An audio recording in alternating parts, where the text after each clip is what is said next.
Hi everyone, welcome back to the Toffee Blues, your source for all things Everton. Final score at the Coventry Building Society Arena, Coventry City 3, Everton 0.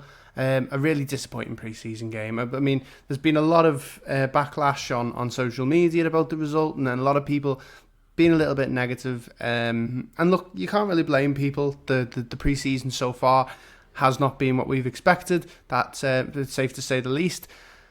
I mean, a lot of watching that game tonight, it just really didn't seem like Everton had very much energy or very much ability to win the game.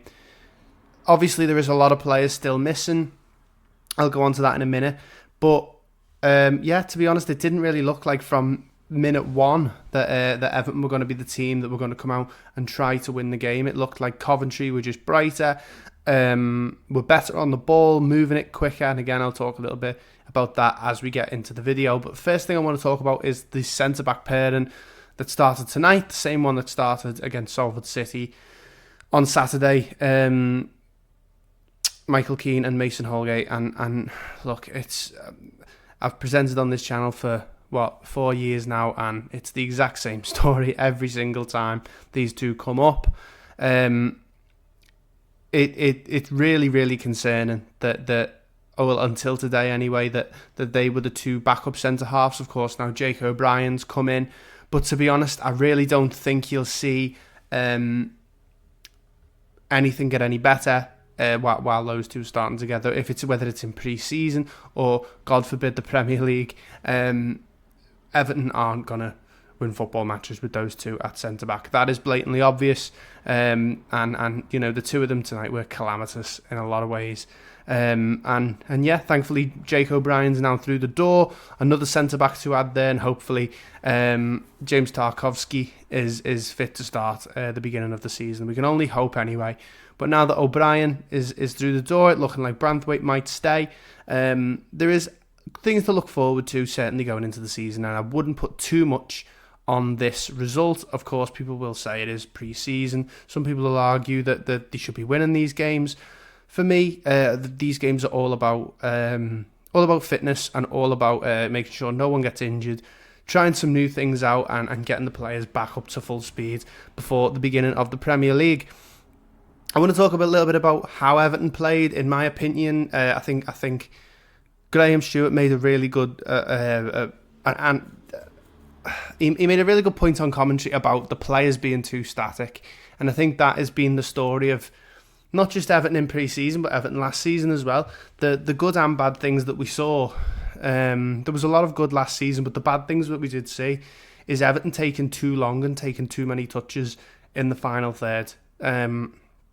It's definitely become a problem, and I think tonight playing against Mark Robins' Coventry side, they did the exact opposite. Every single time the ball came into them with 1 and 2 touch, get the ball moving, get towards goal, and try and threaten us. And they did threaten us a lot, and of course the scoreline does show that, and I think they were well deserved of the 3-0 win. Could have easily been 4.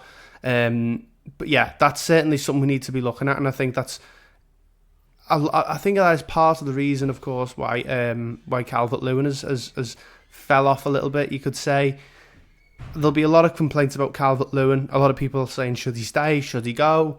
Of course, you can't argue with some of the mistakes that he's made in pre-season, some of the chances he's missed. He missed an absolute pearler of a chance tonight, one-on-one with the goalkeeper. But I think the way we play doesn't allow a striker like him to get in there, one-touch finish. What we saw under Ancelotti, which was definitely his best phase in an Everton shirt. And that's something that needs to be looked at. The attacking play, 1 and 2 touch finishes, players being too static, and I think that's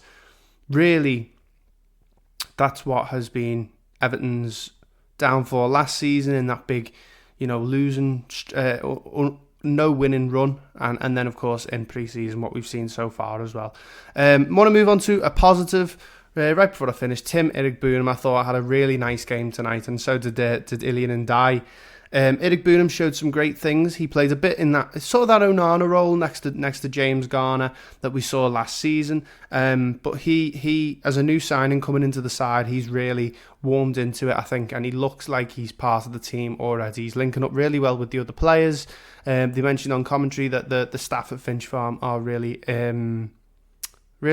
pleased with him, and I can see why if he's playing like that in training. So that is a good thing to move on with. Also, Ndiaye, I thought, had a really good game. There was the one, the little spin he did in the box, but it fell to Calvert-Lewin, who was offside.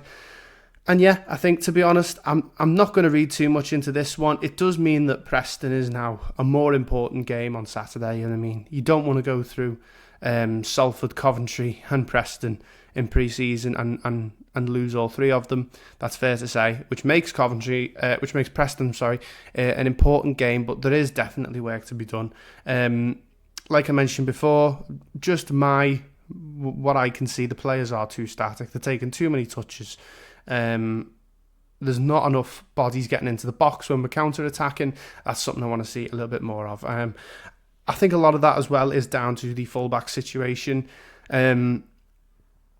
I am quite fearful of us starting the league season with Ashley Young at left back. To start the league season with a 39-year-old left back who really can't even go over the halfway line, that really worries me. Don't know if Mikalenko's going to be fit, probably not. For me, that would have been a priority going into the summer. We've made some great signings, but a young, fit left back who can get forward and attack. I mean, that Salford game on Saturday, I think Luke Garbutt had a fantastic game, so made our fullbacks look stupid in a lot of ways. So I think one of the things I'm worried about is seeing as a start there. I think Seamus had a good game, but again, we need depth in them positions. Thankfully, O'Brien's in. That's a bit of depth at centre back. Hopefully, we don't have to worry about Keane and Holgate at centre back anymore. But yeah, a fullback is something we desperately need before the start of the season, even on loan. Please, Kevin Thelwell, make it happen, because Sakamoto for Coventry had an absolute field day against Young there tonight. And yeah, I mean, I don't get too caught up in the negatives, that's all I will say, because it is, again, pre-season, that little earworm that you'll probably be hearing from people trying to be positive about it. And I am trying to be positive about it. There's a lot of good things that we can take from this summer. The signings are being good. Again, we've only seen Ndiaye and Eric Boonham. We've still got Lindstrom and O'Brien to come in for the start of the season. So, look, let's go into Saturday, clear head, try and get not 3 points, but try and get the win at Deepdale, and go into the season. We'll go into the Roma game with a bit more confidence, back at Goodison Park, and go into the season again with a bit of confidence, because the signings have been nice. There's a lot of quality in that team. There's some top-notch players to come back. So yeah, let's hope that we can just hopefully get a win on Saturday and use that momentum going into the future. But yeah, let me know what your thoughts are in the comment section down below. Try and keep them positive. Of course, there is a lot of negativity going around about tonight's result, and of course there will be, but keep the faith, keep our heads up. Everton never do well in pre-season. But yeah, thanks for watching. Make sure you like and subscribe to the Toffee Blues, and I'll see you in the next one.